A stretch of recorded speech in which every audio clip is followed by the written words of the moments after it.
Hey everyone, back again. Today we're going to start Jack Halberstam's In a Queer Time and Place because I've never read Halberstam's work and I'm fascinated with this stuff. So definitely a content warning. A lot of this is going to be discussing violence against trans people and other queer identifying people and really describing, not in any detail, but just that it's going to be a part of these episodes, given that this is part of the reality of being a queer person in North America. So how this is going to be broken down is part 1 that I'm going to do is going to cover chapters 1 and 2. Part 2 is going to cover chapters 3 and 4. Part 3 is going to cover just chapter 5. And then part 4 is going to cover chapters 6 and 7, just so you know. And before jumping into it, hi, I'm David. I explain philosophical concepts and ideas and ways to make them accessible to you. So if you're new here, like, share, subscribe. Go see my more than 300 episodes I already have up. You can help me out monetarily via Patreon or PayPal, but no pressure to do that. If you want to follow me anywhere other than here, you can find me on Instagram at theory_and_philosophy, or on Twitter at David Guineo, or on TikTok at theoryphilosophy. If you found this as a podcast, you're going to be able to find it on YouTube. There's no video for this, but it's on YouTube. Or if you found this on YouTube, you're going to be able to find it as a podcast, and if you're into that. So you can just download it and enjoy wherever you'd like. If you can leave a review wherever you get it as a podcast, that'd be good for me. Yeah. So let's start Jack Halberstam's In a Queer Time and Place, Transgender Bodies, Subcultural Lives, with chapter 1 and then chapter 2, and then this episode will finish and we will all leave smarter. So this text is super important for queer and trans studies. Definitely it's important philosophically, in my mind, in that it calls into question our conceptions of time and space, or time and place. But there are parts of this text that are, to some degree, outdated, because this text is like 20 years old. So there are some of the language isn't really used now, and some of the concepts are a little outdated. And I'll mention those, but like the thing is that Halberstam really was a pioneer with this stuff. Halberstam was way ahead of his time with this, and there's no real criticism one could level. But there are some parts where I think I'll highlight some of the differences in the way that these discussions and ideas are approached today by some academics. But yeah, let's jump into chapter 1, Queer Temporality in Postmodern Geographies, which is very fancy terms. And I'll try to explain it as clearly as possible so you know what's going on. So queer temporality in postmodern geographies is referring to, as far as queer temporality goes, referring to a different perspective on the progression of time from a straight conception of time, the kind of time that heteronormative people experience, where how the traditional script goes is that you go through childhood, likely in a somewhat middle-class setting, and then you go through adolescence. You're a pain in the ass for your parents. Then you might get educated in university. Then you get a job, and then you get a partner, and then you have the 2.3 kids, and then you get the house, and then you get the white picket fence, and then you get the dog you have to walk at 5 a.m. every morning, and then you get then you come up to retirement, and then you retire, and then that is the script. And not everyone follows it, obviously, but this common rhythm of life has become the normal. Not because it is the most common, but because it is the one that's most reflected in popular culture. So popular culture very much draws upon this script. Much of what we see in Hollywood cinema refers to this script and just holds this script in the background of all of the narratives. Whereas a queer temporality calls into question this progress, this movement, and proposes alternative ways of conceptualizing one's lifetime. Not lifetime, but lifetime. Time in your life. What happens? What are the milestones? How are you supposed to act at certain periods of your life? What jobs are you supposed to have? Are you supposed to have jobs? Everything like that. And then postmodern geographies is referring to a change in the way that borders and identities are understood, where there isn't a totalizing idea about what it means to be queer, what it means to be, or that everyone is just heteronormative, everyone's just straight. It is proposing different ideas about the spaces that people occupy. Where do people go to mingle? Where do people go to interact? So with all of this is revealed the extent to which the time is not universal. We all live in time, but the way that that time unfolds is not going to be the same for everybody. Similarly with space, people are going to have very different relationships to time and space, especially for queer people who are often denied entry into certain spaces and welcomed into others, and who often live on different time scripts for their life. So for Halberstam, against these normative institutions of the family, of heteronormativity, of reproduction, there is queer time and there is queer space. So to be queer then is about more than one's sexual desires. It's not just about who you're physically or emotionally attracted to. It has to do with an entire repudiation, either directly or indirectly, of so much more of what we know about our lives. To be queer is to follow Foucault's, in Foucault's words, at least in Foucault's text titled Friendship as a Way of Life, that I've covered if you're interested in that. To be queer means to really craft one's own way, beyond much more than your sexual desire. It is to craft an entirely new way to exist in the world that is often prosecuted and persecuted and policed in our world. So to be queer for Halberstam means to exercise subcultural practices, alternative methods of alliance, forms of transgender embodiment, and those forms of representation dedicated to capturing these willfully eccentric modes of being. But it's important to say that there's such a thing as homonormativity as well. It's important to identify that even queer people can follow certain normative scripts, not because it's just like a capitulation to a system that hates these people, but it's a matter of survival in a lot of cases where people still need to adopt these scripts in order to not experience harm. Or in some cases, they just like it, in which case that's fine too. So queer time, as a different progression to straight time, was most clearly displayed during the AIDS crisis and the AIDS epidemic in the United States, where gay and lesbian people were suddenly disallowed a future, where so many gay people were dying that it completely called into question what it meant to think about the future, where if you were not straight, this future was bleak or non-existent for you. So there was a hyper focus on the present, on living for the moment, not for the future, given that this crisis was a horrible forest fire that was just destroying gay communities with very little attention from the scientific and governmental communities.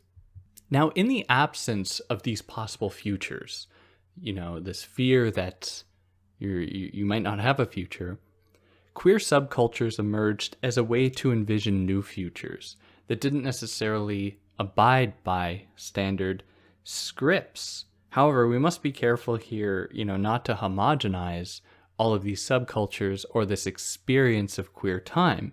For Black and Indigenous queer people, for example, they experience queer time, queer space very differently than white gay people or white lesbians or white non-binary people. So part of this book is an effort to imagine queer time away from its monopolization by white queer subjects. So there is a bias, and this will come out throughout the course of this text. There is a bias even within queer scholarship towards often urban white gay people, mostly urban white gay men, and their experiences being reflected in popular culture in those moments where queer lives are presented at the expense of lesbian people or Black queer people, and so on. And so we see that even within this community, there has to be a concerted effort to include voices that are often even disallowed, often dispermitted from entering many arenas, even within the queer community, because there are holdovers of racism and sexism even within these communities at times. So it's important to identify that. And this text is an effort to really uplift those voices. Now, whether or not Halberstam is really effective at that is another question, given that even in the text itself, all of the examples that Halberstam uses really reflect white people. Much of the art and filmography that Halberstam looks at is by white people, overwhelmingly so. So it's important to keep that on the back burner, even though Halberstam is definitely making some important inroads here in criticizing the whiteness and white supremacy even within queer communities. So to consider these alternative voices is to consider the postmodern possibility of this situation that we find ourselves in, or at the time in the late 90s, early 2000s, to think about this opening up of new possibilities for different people to speak and to for their lives to be reflected in popular culture. Halberstam associates this with a postmodern turn. A postmodern turn, what I mean by that is the change in the way that people understood their relationships to their to the world and to their society, where there was often before this a dominant adherence to white culture, to white problems being reflected in film and in television and literature. And suddenly there was this turn and this opening up of voices to other people. Now, this opening up revealed that people experienced a lot more oppression than just class-based oppression. So class-based oppression was really, from Marxism, was really the primary force of oppression in our world. And then as people from differing perspectives, from different backgrounds, with increased immigration, with the access of more than just white people into academic circles over time in the 20th century, suddenly class wasn't the only determining kind of evil in our society. Suddenly discussions about racism, about sexism, about the intersection of both racism and sexism and how they affect certain people suddenly became considered as well. And so too were these problems starting to be reflected in cinema and music, in literature. And so there was this opening up of considerations of oppression. Now, this is broadly just branded as postmodernism, and people have used this to criticize postmodernism for distracting us from the primary evil that is capitalism.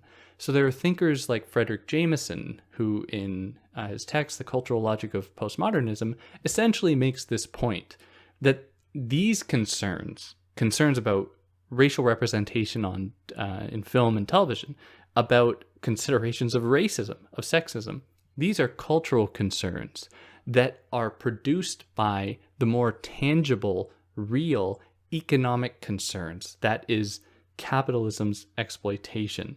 So these types of people who often align themselves with Marxists, include others like David Harvey as well, brush off these other perspectives as being only problems that exist within the superstructure, that only exist at the cultural level and don't exist really meaningfully in everybody's lives. So Halberstam is saying that they see the value in these types of criticisms of postmodernism because Halberstam recognizes capitalism's oppressive direction in our world. But Halberstam also recognizes that sexual oppression, that racism and sexism are also fundamental oppressors in this world, and they need to be treated as seriously as class-based oppression. So to give a little bit more of a definitional understanding of queer time here, keeping these ideas in mind, queer time is a term for those specific models of sexuality that emerge within postmodernism once one leaves the temporal frames of bourgeois reproduction and family, of longevity, of risk and safety, and inheritance. Whereas queer space refers to the placemaking practices within postmodernism in which queer people engage as queer counter-publics. And in all of this, queerness refers to the non-normative logics and organizations of community, sexual identity, embodiment, and activity in space and time. So non-normative being non-heterosexual or bending the rules of heterosexuality would include non-monogamy, would include being attracted to many different people, not just assigning oneself being attracted to one single gender, and so on, that break away from the limits of monogamous heterosexuality with, getting the 2.3 kids in in your life, with the fence, with the house, with the paved, with the 2-door garage, and all of that goodiness. So instead of just viewing all of these things as products of the broader form of oppression within capitalism, Halberstam is looking at queer time and queer space as a way to actually oppose capitalism and many of the other logics that it accompanies, including just overarching oppression of time, making sure people are where they need to be all the time, the oppression of knowledge, where people are just assumed to have certain characteristics, or they're assumed to follow certain ideas about proper human conduct, and they break away from that. Now, this idea about shifting time, or time being organized according to hegemonic purposes or oppressive purposes, is not new.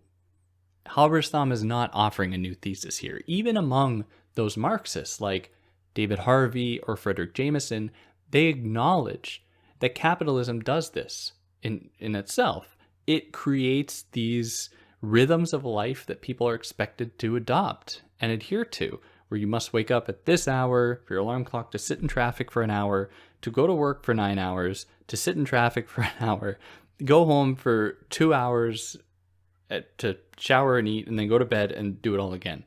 And you're expected to follow this rhythm of life that David Harvey and Frederick Jameson suggest is totally artificial. And indeed it is. Like, it's a very strange thing we do, and it's entirely constructed, but nevertheless we adopt it as though it's normal.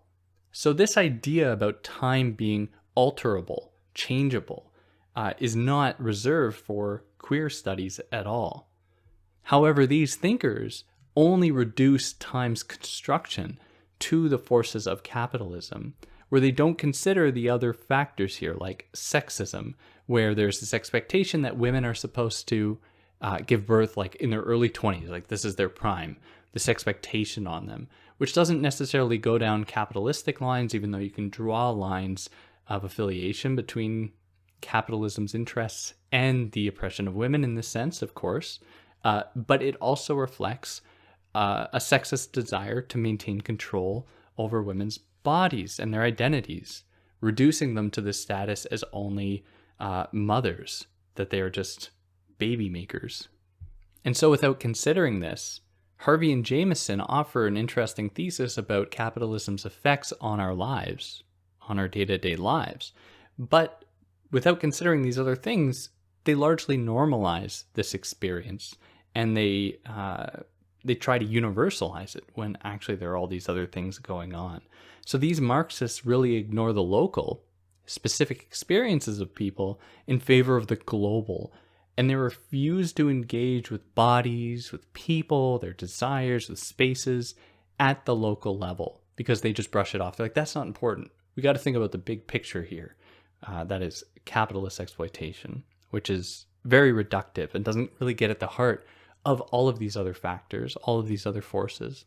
So for example, queer people have often experienced capitalist oppression very differently than non-queer people.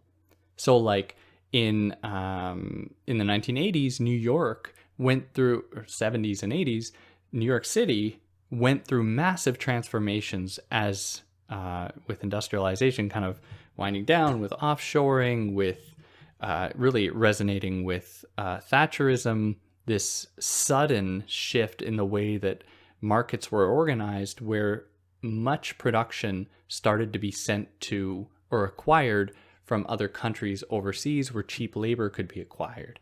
And it became about individual responsibility at this time, and corporations were just trying to make as much money as possible while paying as little as possible. And this created lots of poverty in New York, in the United States. And so there were like all of these new subcultural spaces emerging, largely by a demand for survival, Like, people needed places to go because they were losing their houses. They needed people, a community to attach themselves to, because they weren't being accepted by the church. That definitely wasn't the case. They didn't have any kind of government funding hosting community programs or anything, so they had to form their own communities. And so there was this emergence of subcultural identities and spaces in New York at this time. So this was all really like, even from the government side, like the government was doing much to try to encourage quote unquote public safety by investing money into these city spaces, but much of the planning was done to reflect white middle class and upper class interests, not those of people who were pursuing and trying to craft their own subcultural lives. Now, we're not only going to focus on cities here. As we will look at later in the text, we're going to look at the case of Brandon Teena, who is a trans man who was killed for being trans. And it's going to be obviously horrible.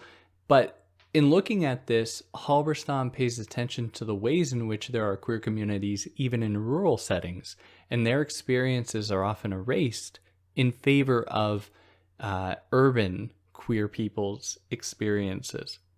Now, in the case of Brandon Teena, and Halberstam will also talk about Matthew Shepard, Brandon Teena was a trans man murdered in Nebraska, but of this, who Halberstam says Brandon embodies an earlier model of gay identity as gender inversion, space for existing in a rural space, which is like being gay.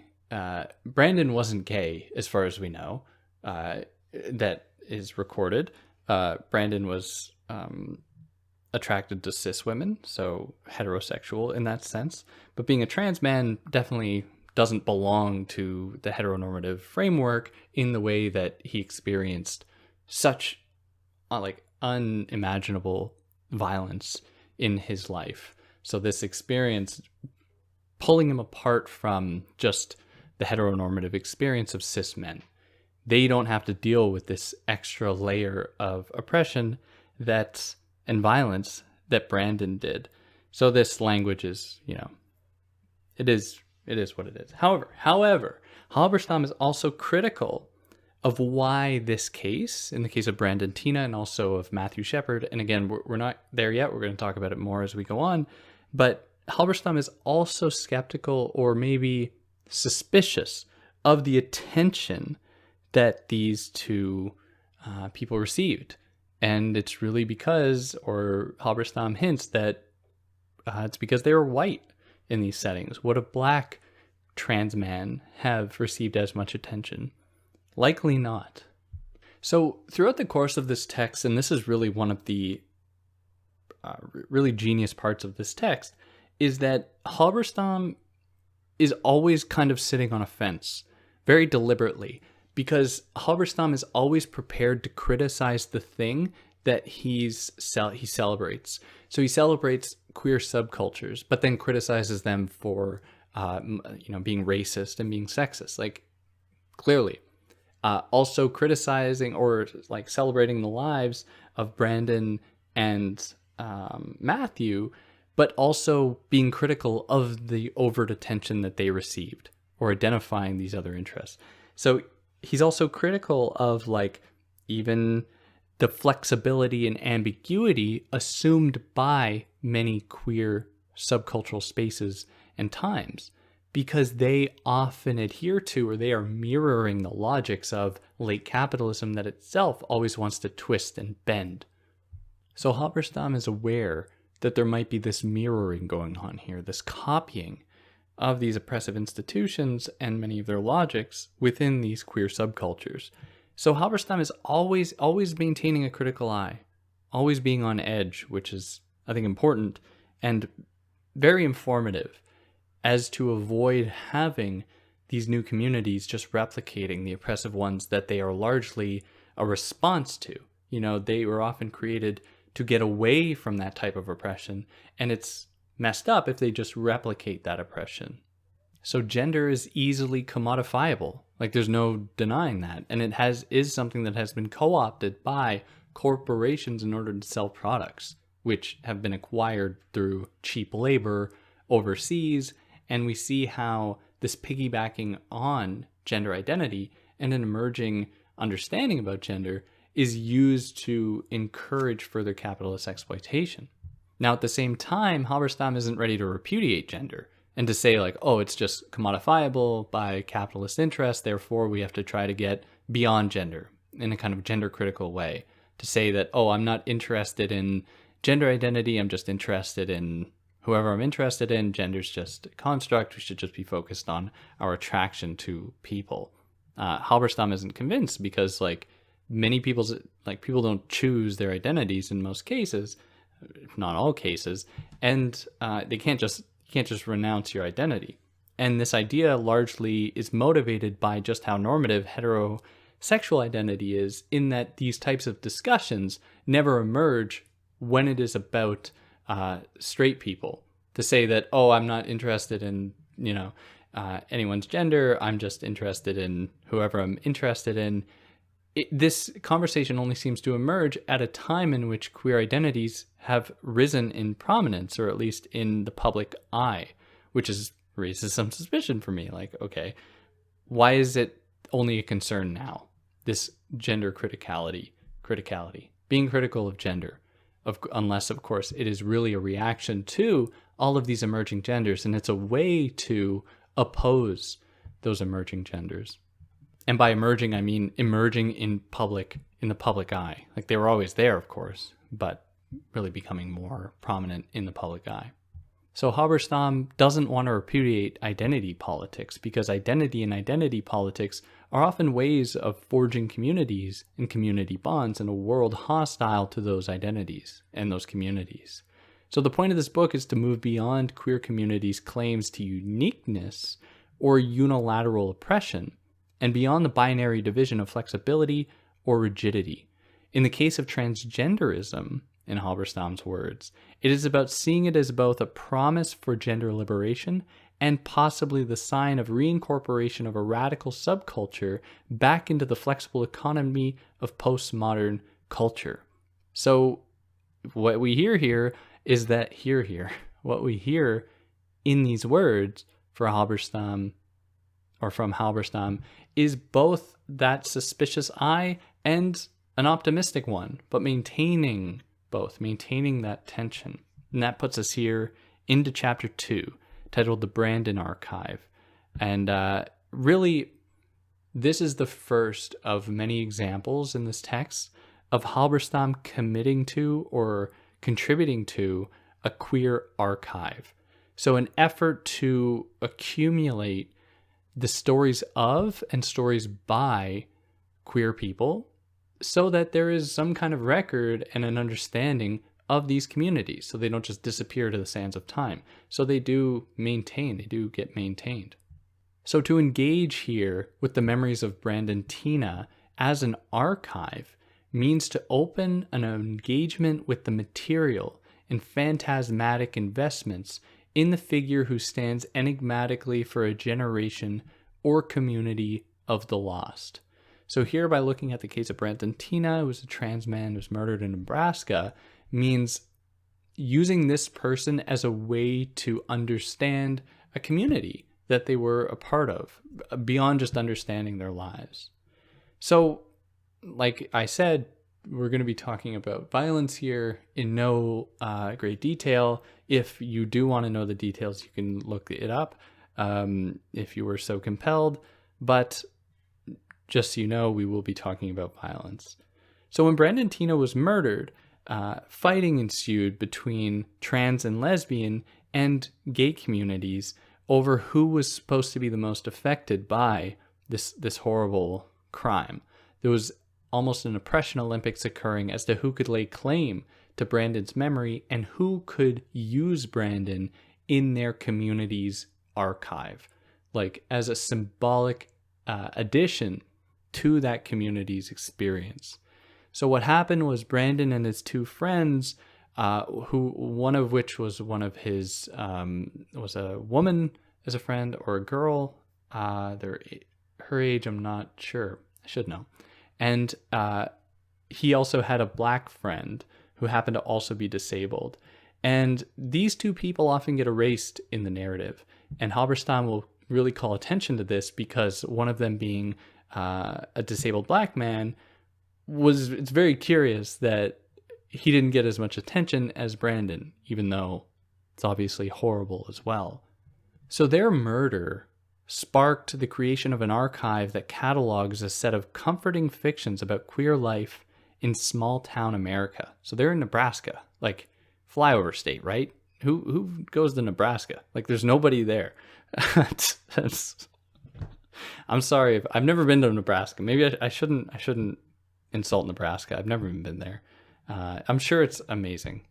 So there was also an interest in Hollywood with the film Boys Don't Cry, if you've seen that, with Hilary Swank, which is essentially about Brandon.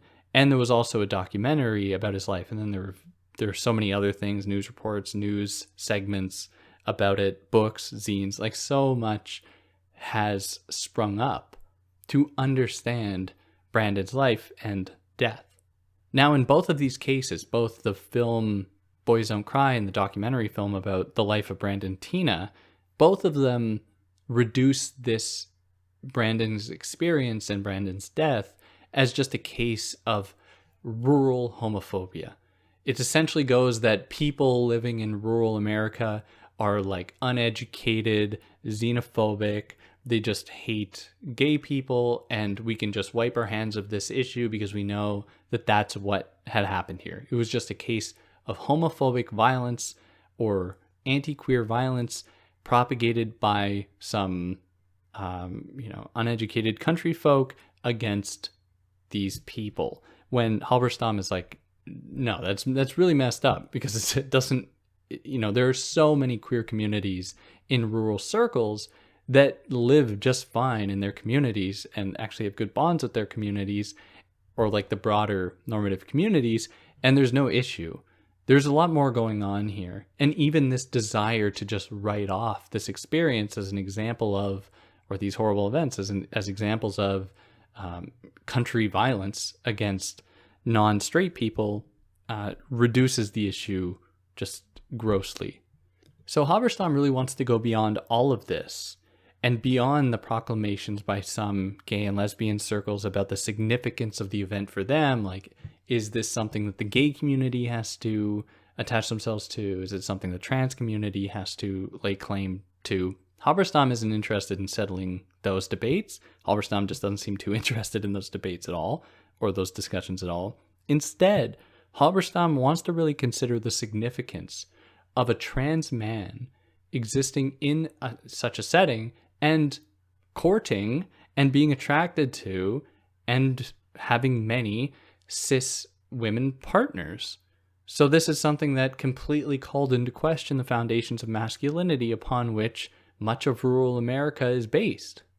So in doing this, Halberstam is resisting some of those other explanations from queer communities that Brandon was just cast as some like backwards, confused guy about his sexuality really being homosexual, which is just transphobia, in case you were curious, just reducing Brandon to his the gender he was assigned at birth, and then saying that because of that and him being interested in women, he was just a lesbian secretly.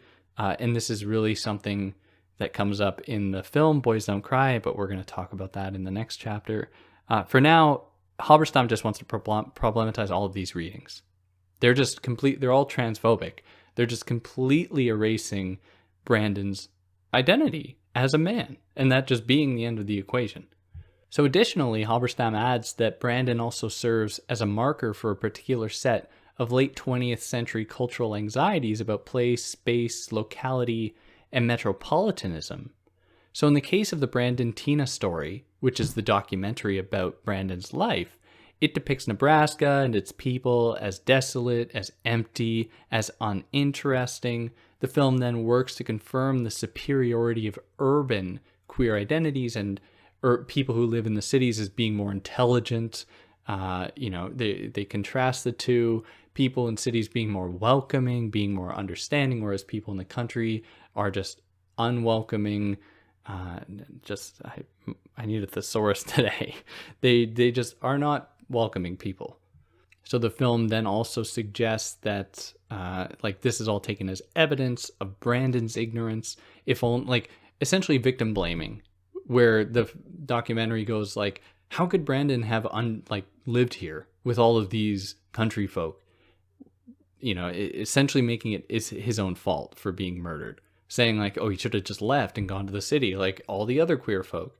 But that totally ignores the presence of queer people in urban spaces, and how some queer folks need to stay closer to home in order to preserve their difference, which is part of their identity. Now, this is the thing that underwrites some of this text is the idea that being trans is like a deliberately political statement, that people would want to stay in these communities to maintain their difference, when being trans in a lot of cases is people wanting not to be different. They're wanting to fit in to whatever role that they feel is best for them.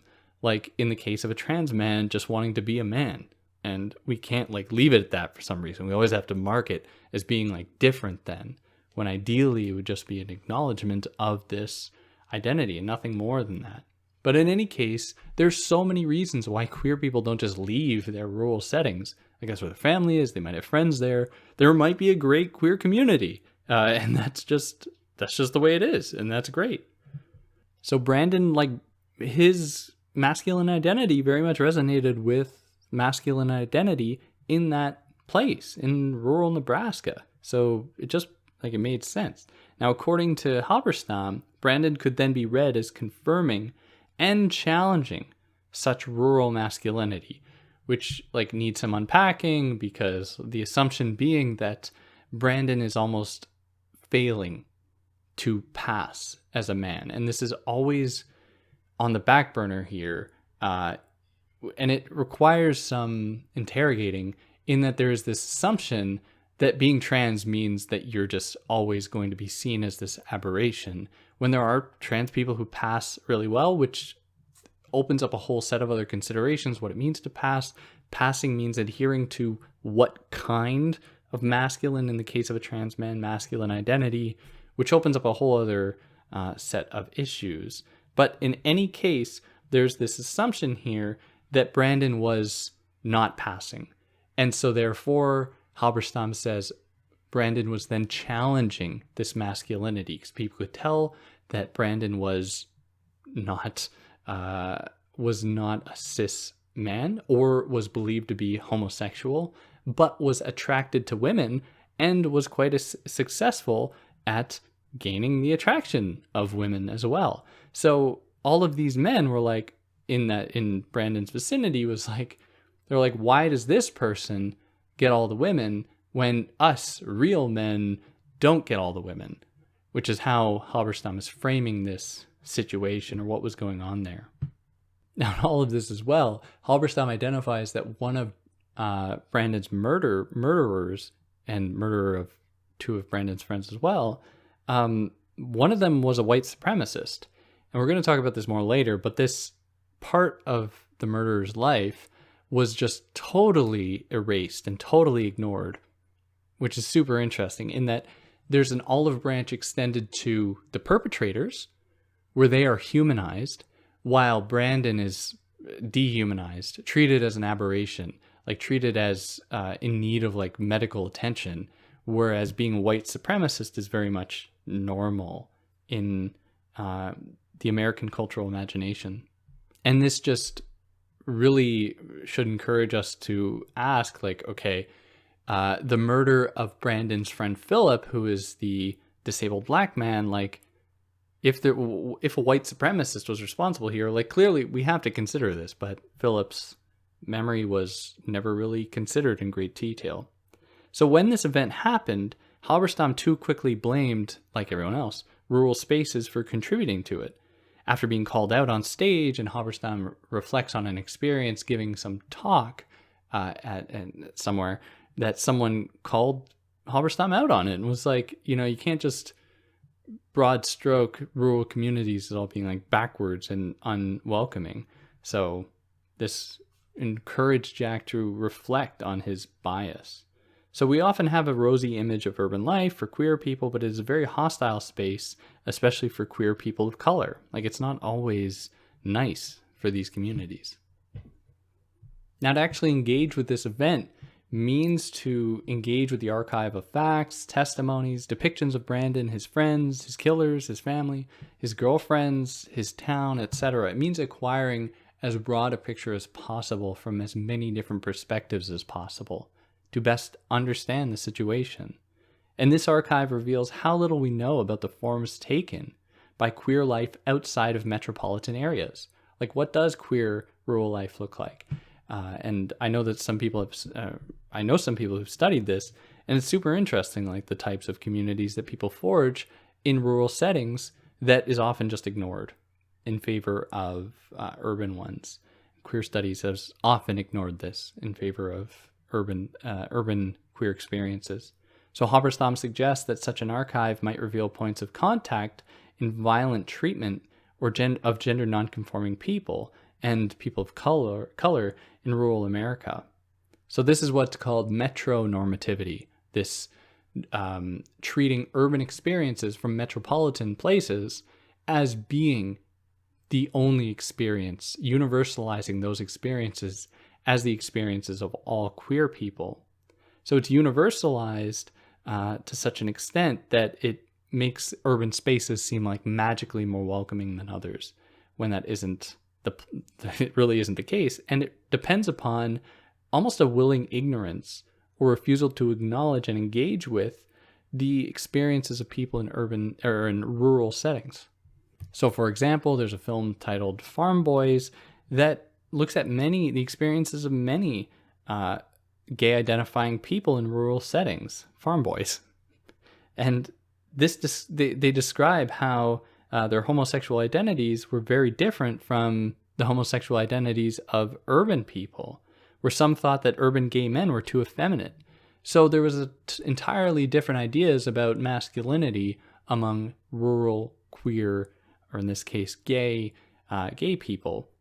So in Halberstam's words, the rural context allows for a different array of acts, practices, performances, and identifications.